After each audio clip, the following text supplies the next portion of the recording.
Jackson is just getting to the point where everybody's getting killed or everybody's going to jail. And my goal was to get as far away from Mississippi as I could. And my mother flipped in her grave when I decided to come south because the way she raised us, coming to the South meant Jim Crow and a whole lot of other stuff. And oftentimes in our community, forever, the minority voice has been the voice that's not been heard. We need a new House.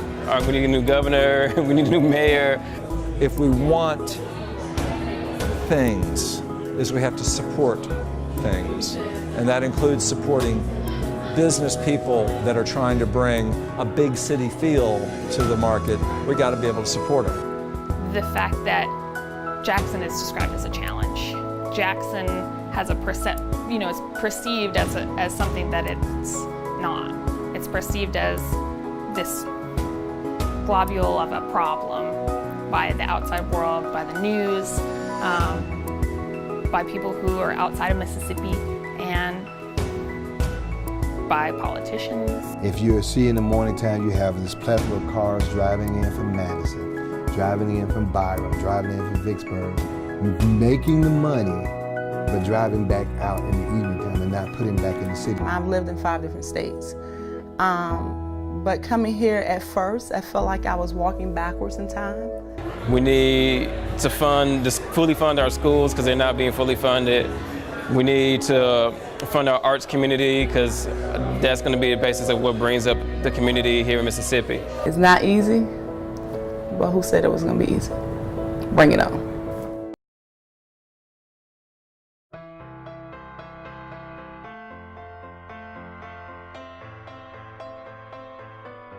On my land, we're the beacon of light. We give our young people hope.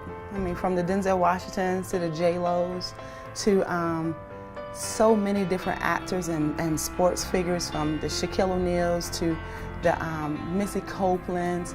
We have those same people here in our organization in Central Mississippi. We just have to open the door, start transforming their lives, and introduce our kids and expose them to different opportunities. Coming from the rough neighborhood I was raised in, and everyone that was in my neighborhood at the time that was my friends, they either was going to jail or dying or just doing things out the ordinary that I didn't see myself doing. So when I came to the Boys and Girls Club, or rather heard about it and got into the program and started volunteering and helping out, it changed, because instead of me going out and doing what my friends were doing and getting in trouble, I came here and it saved me. I've been in Jackson now 3 years. I've been in Mississippi 3 years. And one of the things that I saw immediately when I walked in from my now almost 20-year career was that the kids here didn't have that look in their eyes that showed them that they could do more and that the opportunity was there. And really all that means is somebody's not believing in them. And so what the Boys and Girls Club gives our young people here in Central Mississippi is hope. At the Boys and Girls Club, I'm a mentor. I like to help kids overcome their obstacles, talk to them when they need someone to talk to or anything like that. So I'm just here when they need me. We expose them to many opportunities beyond the 4 blocks of their world. We take them on out-of-town trips, college tours week-long in some of the best hotels because they're the best. And so what we're doing is planting seeds of who am I and where am I going to go, so they can come back and do the same for other young people. This Boys and Girls Club helps the area of Jackson just by having kids come somewhere where it's safe, just keeping them off the streets and keeping them from doing anything that they would regret doing or anything that's bad. So the Boys and Girls Club is just somewhere they can come and just do their homework, enjoy programs, and get a snack, get lunch if they're not eating or anything like that. Because of generational cycles here, definitely in, I'll say in our culture, the lack of success or the drive to want to succeed in our communities so much so now have been compacted and didn't occur that our kids are not expecting anyone to be cheering for them. And so we're building them up to our everyday mission is to keep them on time and on track for high school graduation with post-secondary plans, but more so give back to mankind, from African American to Latino to all people of color, Caucasian. We can do anything we want to do. And our kids, the only thing different is a lot of them come from poor communities. I don't care the nationality or the ethnicity. They come from poor communities. They come into the Boys and Girls Club, and when they open that door, their life starts transforming because it's about them. It's not about any adults. It's not about me. I don't care who I am. I'm nothing without my kids that come in. It's about them. And when they leave us, they know it. I think the Boys and Girls Club has changed this area because I've seen a lot of familiar faces in the building that were on the streets at first or that wasn't into the things the Boys and Girls Club was offering, and now with the open arms the Boys and Girls Club have, a lot of them have changed and came here for just a safe haven and just a word of advice and just a smile or just someone telling them have a great day, something they're not used to. So instead of them walking the streets of West Jackson or Capitol Street, they come in a safe place in the building where we're always open-handed, whether you have the funds or you don't.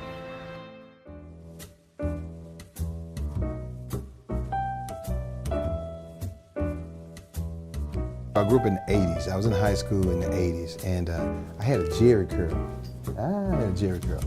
And there was, in high school, you had the option of either taking a speech course or ROTC, and as an elective. And if you took ROTC, you had to cut your hair. And I wasn't having it, so I wasn't cutting my curls. And so I go into the speech class just to take it as a joke. Me and my boys decided we were gonna go in here and have fun and get on the teacher's nerve and make everybody laugh. So she would have us get up in class and do impromptu speeches or do something like that. And I would, hunch my guys and say, okay, watch this, I'm gonna get up here. And she'll say, well, Henderson, I need you to get up and persuade the class why they need to come to the game tonight or the pep rally. And I was like, watch. And I would get up there and to me, it was acting a fool, but to her, she saw some speaking ability, because I would be like, hey, Canton High Tigers, all you guys who are true Tigers, you need to come out to the game. I would say all that stuff, and she's like, you really have good speaking abilities. And so she would put me into speaking competitions, and I would win. And then she brought me to Jackson State for a competition they had in speech, and I would win. And so when I came to college, I had a pretty good GPA from high school, but I majored in speech, and people thought I would have majored in business and math, but that's how my career really began. Being a college professor was never in my plan. I was finishing my doctorate at the University of Southern Mississippi, and my goal was to get as far away from Mississippi as I could. I decided I was going to move to Atlanta, the Black Mecca, and I was going to be a communication director for like MCI or AT&T. I was ready to go.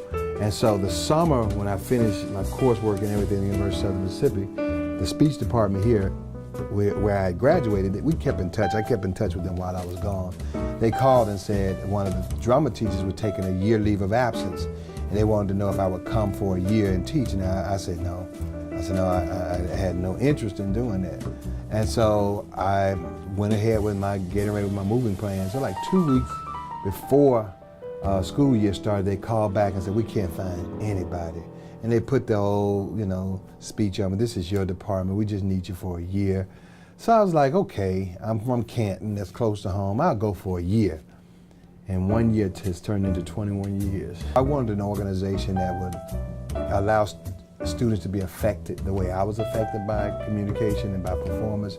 So I wanted to do more than just a drama club. I needed more than just a drama club. I needed something that would allow students to produce, to write, to sing, to dance, to act, do whatever the arts called for. And I wanted them to do, as the acronym of Mad Drama says, to make a difference, doing respectable and meaningful art. Because what was happening, that was the rise of a lot of gospel and urban plays that were traveling around the country. The black plays with the loud mama and the gospel singers. And I knew theater had to be a little bit more powerful than just that. It's not the artistic side that really pushes me in Mad Drama, because I really, and this is not a braggadocious statement, I can take anybody and make them a performer. And my motto is I'm not a star, I'm a star maker. I can do that because God has given me the gift to know how to pull stuff out of people. But I think what keeps me going is when a student comes and their needs are beyond artistry. When their needs are because something's just not right at home. Mom has passed away, or dad is not there, just something is going on. And to know that it's something that you can say and impart to them that helps them change their life, That's what keeps me going, not only just as a mad drummer, but as a teacher. And what angers me the most, it seems as if people come and take away from Jackson and don't give back to Jackson. If you see in the morning time, you have this plethora of cars driving in from Madison, driving in from Byram, driving in from Vicksburg, making the money, but driving back out in the evening time and not putting back in the cities. But even beyond that, another frustrating thing is that you have Jackson State, you have Mad Drummer, you have a lot of organizations trying to culturally enhance the city, but we don't get people to support it. I like Jackson because it's centrally located. I'm not a big city person. I couldn't even stay on County Line Road to go home. And when I leave here, I like to go straight home. I don't want to stop for any traffic. I have friends that live in big cities. It's 2 hours to get to work and another 2 hours to get home. I don't like it. Jackson is conveniently located. If I need to go to New Orleans, I can go. If I need to go to Atlanta, is no long period of time, and it still has that small town feel. I like to go to Walmart and see people I know. I like to go, just get out and see. That's what I like about Jackson.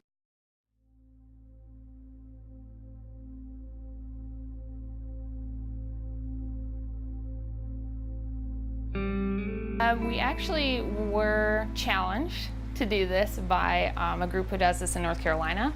There are groups in pretty much every other state in the country, and Mississippi does not have a group that sends books to prisoners. North Carolina has dutifully been sending books to prisoners in Mississippi, as well as Louisiana books to prisoners.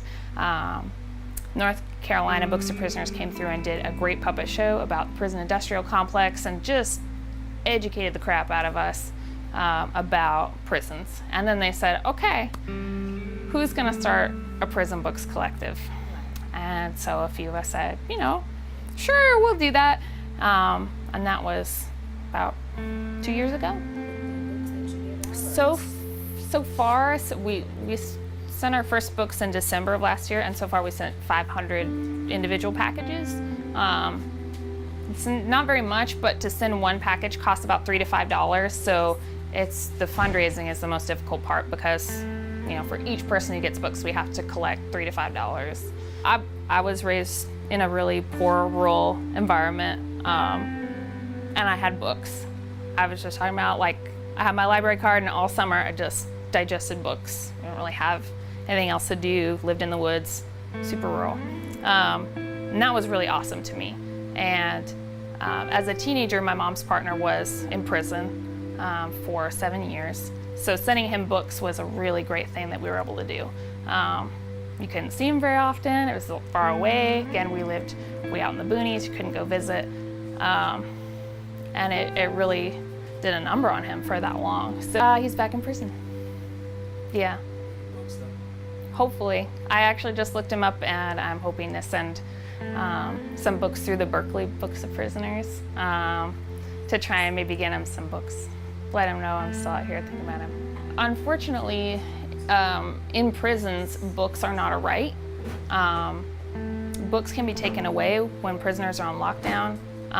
Prisoners have already had, oftentimes, really difficult circumstances that mean they haven't had a lot of opportunities to empower themselves or to get outside of the life that they've been in. So hopefully when they receive books, they'll be able to, one, be somewhere else where they're not right now, because despite what someone's done, our organization doesn't believe that we should judge someone based on the worst thing they've ever done, because all of us can probably think of the worst thing they've ever done, and it's not going to be good. We accept any paperback books, but there are certain books that we always need, like dictionaries and legal books. What else? Pretty much anything that's on this shelf. Thesaurus, specific things that people need to learn about, people who are learning a trade, like people want to learn about air conditioner repair or car repair, or they're working on their case and they need some legal help. So things like that, more specific stuff. We don't need any romance novels. We have plenty of romance novels. We have plenty of science fiction, but anything that's really specifically to educate on a specific topic, we could always use more. It's been a challenge to fundraise, and we're hoping to find someone who would like to take that on as their project. For the time being, we go to community events and ask people to sponsor individual packages. And we have a few sustaining donors who give every month. We make donations available through PayPal, through cash, even Bitcoin. We'll take it all. So we just make it as accessible as possible for everybody. We do get some really wonderful letters, really sweet letters. And we have a whole binder full of letters that we bring to events because people really enjoy reading just the sweet words, and they write us poems and draw us pictures and just awesome stuff. But we got one recently where a guy was like, I heard my name called at mail call, and I just couldn't believe that it was real. And the fact that he would be that excited over mail just made me, I don't know, I couldn't handle it, you know? He was just like, oh my God, I got books. And so that's pretty amazing, just for them to know that like there are people who didn't forget about them, like they still are people.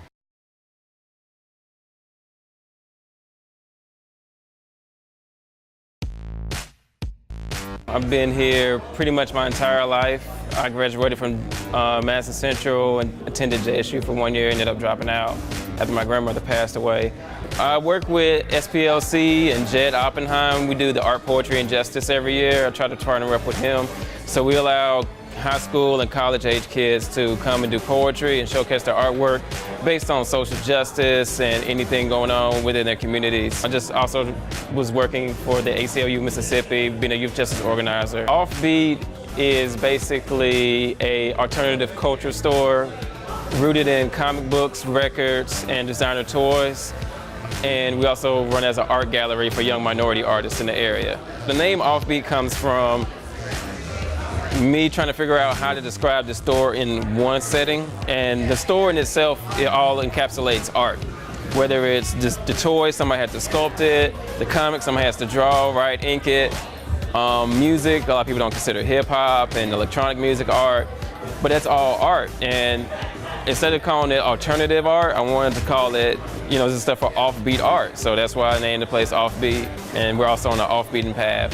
This young man is a classic example of an unsung hometown hero. Here's a guy who has created an extraordinary cultural shop in an old building in a evolving neighborhood, and he's put a flag in the ground, and he said that we're going to be here for something of merit and for something of divertisement and for something of community. I have no musical expertise at all. Growing up, I wasn't in the band. I just really liked music because I heard it. You know, I cleaned up the house and go to my grandmother's house over the summer. She played nothing but blues, hang out with my cousins. They played nothing but hip hop, and I hung out with my godparents, and they played nothing but soul and funk, and they're like, oh, this Biggie record, this is the sample. And I'm just like, okay. So that's how I learned about music, was through a lot of different people. Ended up paying off for me in the long run when I decided to really become a DJ, so I could play more than just clubs. I can open up for the Flaming Lips, and I can open up for Snoop and everybody else.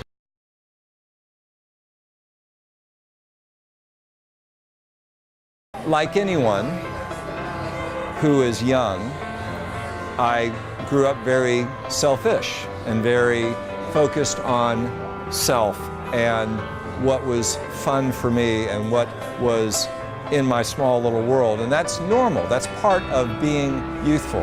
And part of growing up is coming to a point where you realize there's more to this world than me.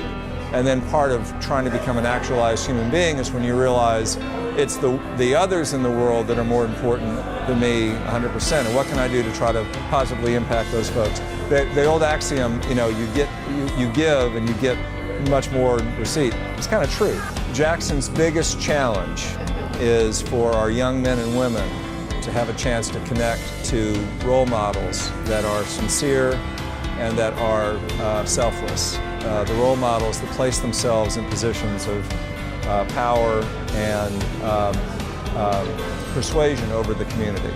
So, in other words, quite frankly, to distill it down to its essence, this is about a small community of 170,000 people that is very broken and very broke at this point in time, and is striving for a direction and a star to affix all compasses towards. I think what we lack is we've lacked for a long time consistent leadership in the elected officials we have and the folks in positions of celebrity and influence to do the selfless things of what's needed to raise and support a generation to believe that they matter and that they have self-worth and that they can be more than what the narrative is that they receive in their places of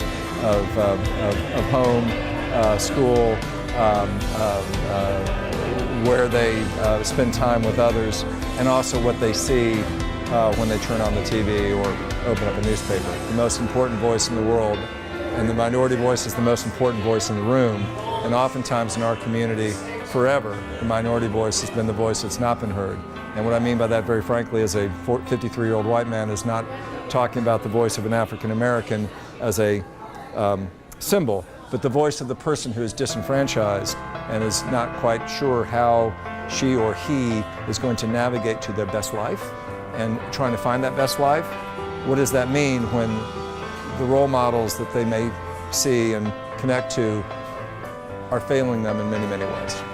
I'm talking about myself like I'm something more than I am. Just a guy who gets up in the morning and tries to feed some people some eggs, pizza at lunch, some pasta at dinner, turn off the lights, rinse, wash, repeat.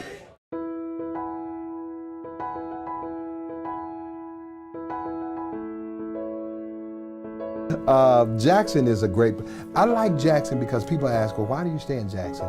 You know, it's not anything to do. I think as you mature, what satisfies you or what you need to do is not as voluminous as it was when you were younger. You know, when you were younger, you need to make sure the radio station plays the right kind of music. The clubs need to stay open. It's stuff that's not important. As you get older, your priority shifts. People had the stigma that Mississippi is just backwards. I try to make this place a safe space for people in the LGBT community, other minorities as well, so it can be more welcoming. I think what inspires me about Jackson is how what an uphill climate is to do things in Jackson, and what a resistance can sometimes be pushed when an idea is brought to the table. When I'm asked by folks, when did you start, or why do you spend time, or why do you try to do the things you do? I like puzzles, I like underdogs, I want to give to others. I have a lot of ground to cover from my selfish youth. I've got to right the scales. Still got some issues. I gotta get a few more eggs in this basket to right the scales. I'm in Jackson and it's home now. And I've not called any state home. This is home. No, I haven't reached my goals yet. It's a day-to-day thing and I'm not even almost there, but we're on the right path.